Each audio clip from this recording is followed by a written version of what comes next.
Aujourd'hui, on va parler des Nanolife, qui est une marque que j'apprécie énormément. Je suis déjà équipé des Nanolife Shape et des Lines. Et aujourd'hui, je vais vous parler de leur dernière sortie,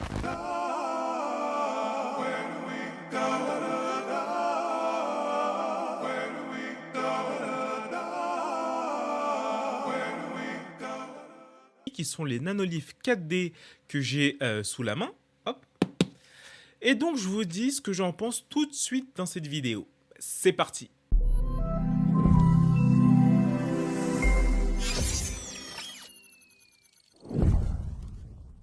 Alors pour commencer, si t'aimes mon contenu, tu peux lâcher un petit like et t'abonner à ma chaîne.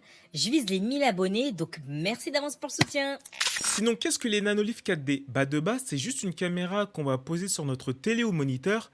Et en fait, cette caméra va capter les couleurs de notre écran et les retransmettre au niveau des autres produits Nanolife afin de permettre une meilleure immersion quand vous regardez vos séries ou vos films. Donc sans trop tarder, on va faire un petit unboxing du kit et installer tout ça au travail. Bon, voici le paquet. Alors moi j'ai pris le kit qui comprend la Nanolife 4D caméra et la bande LED.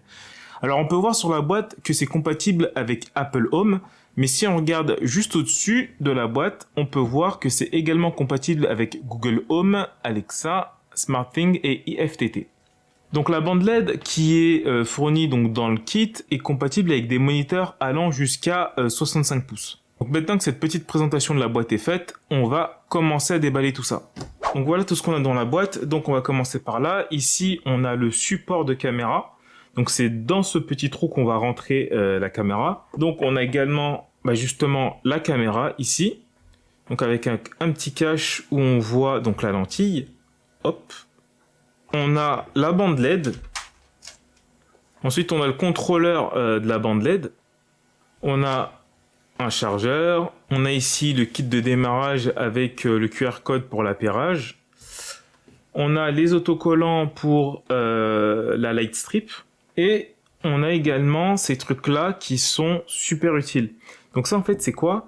C'est des supports qui vont nous permettre de pouvoir coller la light strip en fait au niveau des coins de votre écran en fait. Moi qui ai déjà eu l'expérience de coller une LED sans ces supports-là, c'est très galère en fait de fixer correctement la LED dans les coins. Donc ça, là, ces supports-là, ils sont vraiment très très utiles. Et voilà, c'est tout ce qu'on a dans la boîte. Donc maintenant, on va passer à l'installation. Donc la première étape, c'est de débrancher et de décrocher l'écran sur lequel je vais mettre la bande LED. Donc j'ai décidé de mettre la LED sur mon écran de 34 pouces que j'utilise habituellement pour regarder du contenu.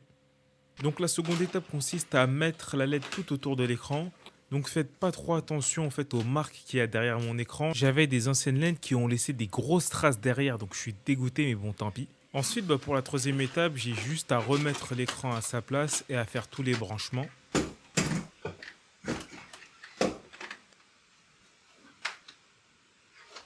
Donc maintenant que tout est branché, je vais ouvrir l'application Nanolife et donc là on voit mes différentes Nanolife qui sont au niveau de l'app.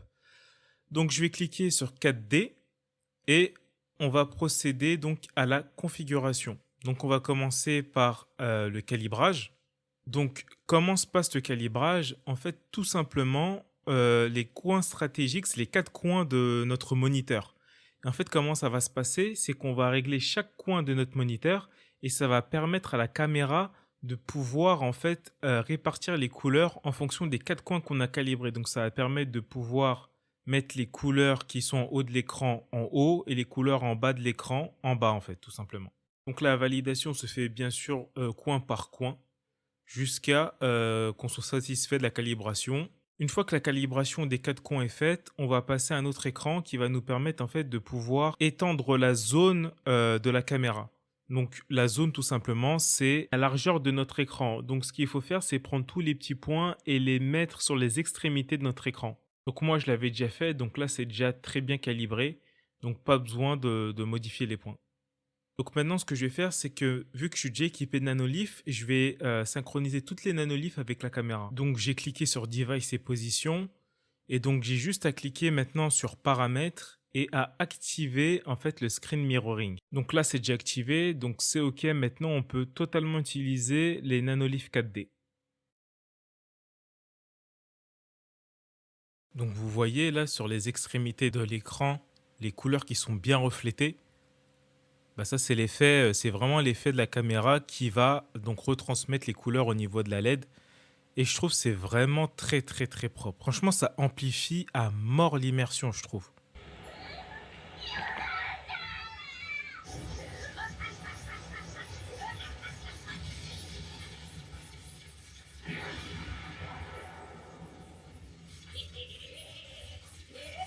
Bon, retour après l'unboxing et l'installation. Alors, qu'est-ce que je pense des Nanolift 4D? Bah franchement, ça marche super bien. De base, j'utilisais l'application Nanolift Desktop pour activer le screen mirroring, mais là, plus besoin grâce à la caméra. Suffit juste de tout configurer sur son téléphone grâce à l'application Nanolift, et derrière, tout marche sans prise de tête. Après, moi, j'ai également mis en place un système domotique qui permet d'allumer les nanoliths quand je m'assois au niveau de mon bureau. Donc c'est super classe et ça me facilite encore plus. Je pensais que la caméra posée sur l'écran allait me gêner visuellement et esthétiquement, mais au final, au bout des 5 premières minutes, elle est devenue invisible à mes yeux. Le prix du kit que j'ai pris est à 100 € pour des écrans allant jusqu'à 65 pouces. Pour les écrans allant jusqu'à 85 pouces, le prix est de 130 €. Donc c'est vraiment abordable et là je vous parle du kit caméra plus bande LED, mais il y a possibilité d'acheter juste la caméra si vous êtes déjà équipé de nanolith et le prix de la caméra seule est à 80 €. Sinon, certains comparent ce système aux Ambilight de Philips et effectivement c'est un concurrent. Le fait de pouvoir adapter le système très rapidement sur n'importe quel type d'écran est une force et surtout le prix est abordable pour une excellente qualité. La différence qui va se faire entre les bandes LED de Philips et Nanolith, c'est le nombre de LED par mètre. Chez Nanolith, on est sur du 30 LED par mètre, alors que sur les derniers modèles de Philips, on part sur du 100 LED par mètre. Pour info, plus on a de LED par mètre et plus la retransmission des couleurs est fidèle car il y a possibilité d'afficher plus de couleurs. Pour moi, en termes d'immersion, Nanolith est même au-dessus de Philips car il propose une chose que Philips n'a pas et c'est tout simplement ce système de panels à coller sur nos murs qui permet d'avoir une ambiance et un style vraiment personnalisé. Philips, eux, sont limités à la bande LED et aux ampoules, ce qui est déjà très bien, mais si on veut aller un peu plus loin dans l'immersion et la personnalisation, Nanolith est, je pense, le choix à faire. En plus, ce système de panneaux est scalable. On peut partir juste du kit que j'ai pris, donc qui comprend la caméra et la bande LED, et ensuite ajouter petit à petit des éléments en plus comme les shapes, les canvas, les lines ou autres, afin d'élargir l'effet d'immersion. Il n'y a vraiment pas de limite, la seule limite c'est votre imagination. Donc voilà, c'est tout pour cette vidéo. Dites-moi ce que vous pensez des Nanolith 4D.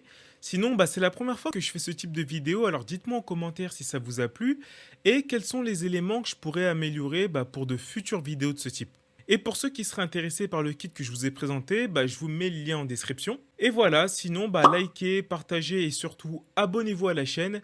Et nous, on se dit à la prochaine pour une nouvelle vidéo. Tiana.